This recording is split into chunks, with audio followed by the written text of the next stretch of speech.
Hi everybody, we are back for Classroom Guidance Magic. This is step number 7, all about that debrief. So this is going to be those last few minutes of your lesson when you are kind of wrapping everything up and tying it with a bow. And this video might be a little bit shorter, but that is not because this is not as important as the other steps. Now, you may have heard this before, and I have definitely heard it before from seasoned professionals that your activity is only as powerful as your debrief. So this is that time when you want your students to think about what actually happened during the lesson and how they're going to use that material later. So I have 2 goals for my debrief, and I like to think of it as inside out.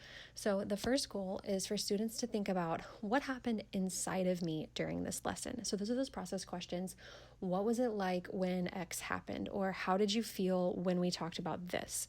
And then the second goal is for students to think about what their role is outwardly to use the skill that they learned and how they can use it to improve their own school experience and their school community. Okay, so those are our 2 goals for the debrief. Now, I have some examples in here. This is your debrief questions will, of course, largely depend on what you're teaching and how you're teaching it. But I have lots of examples that you can look at to get an idea for your own lessons.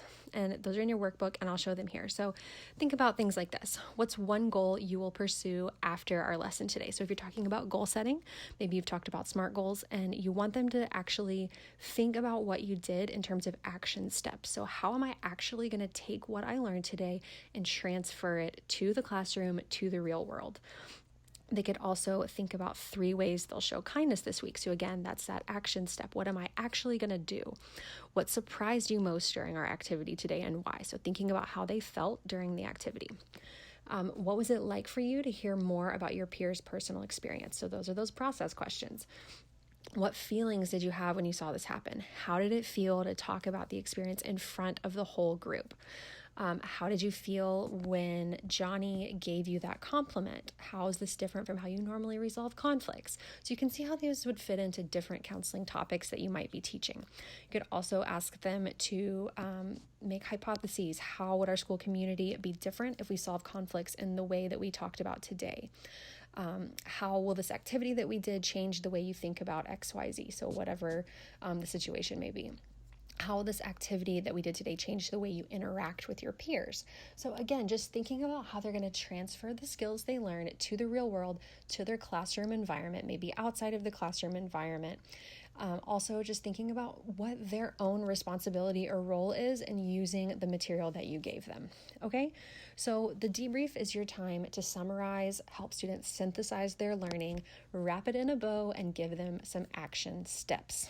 Okay, so in your workbook, your challenge for this lesson is to think about a lesson that you have coming up. If it's summertime for you right now, maybe think about a lesson that you know that you're going to be teaching, and then think about those debrief questions that you're going to use to help your students synthesize and transfer their learning.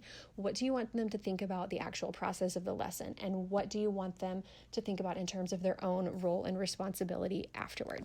Okay, so after you do that, do the workbook page, snap a picture and post it in the group for all of us to see. Okay, so this is going to be the last little bit of us talking about the actual components of the lesson. The next videos are going to be our Bring the Magic section, and that's going to be all of the ways that you can really make your lesson shine outside of just the structure of the lesson plan. Okay, so we will talk soon.